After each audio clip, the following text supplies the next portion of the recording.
Ticket বিক্রি করতেছে। টিকিটের গাড়ি কেয়া বাজারে আসলে মানুষ হুমড়ি খেয়ে পড়ে টিকিট কেনার জন্য। বিষয়টা আপনারা কিভাবে দেখছেন মন্তব্য জানাবেন কমেন্ট বক্সে। তুমি বাইরে যেতে পারো। শিল্প বাণিজ্য গাজীপুর চলতেছে বাণিজ্য মেলা। বাণিজ্য মেলা উপলক্ষে আমাদের কেয়া বাজারে চলতেছে টিকিট বিক্রি, প্রতি টিকিট 20 টাকা করে। এটা আপনারা কিভাবে দেখছেন আপনারাই জানেন। তাছাড়া প্রথম পুরস্কার কি চাচা? মোটরসাইকেল একটা, আর হলো যে আইফোন। প্রথম পুরস্কার মোটরসাইকেল, আইফোন। মোট কটা পুরস্কার? মোট 51টি পুরস্কার। আজকে মোটরসাইকেল কয়টা? মোটরসাইকেল 6টা। 6টা মোটরসাইকেল। আল্লাহর দ্বারে হ্যাঁ, দোয়া করি যে এই বাজারে একটা বড় আর পুরস্কার। এটা কতদিন পর্যন্ত থাকবো? এটা সর্বনিম্ন 20 তারিখ পর্যন্ত থাকবে, তারপরে যদি আরো ডেট বাড়ায় সামনে বাড়বে। এই মাসে 20 তারিখ পর্যন্ত, পরবর্তীতে আরো বাড়াইতে পারে।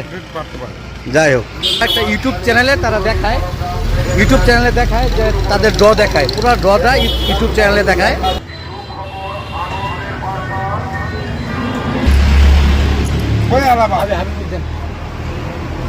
প্রথম পুরস্কার 3 ভরি স্বর্ণের গহনা, 3টি মোটর সাইকেল। অবশ্যই মামিদেরকে টিকিট ক্রয় করতে বলবেন।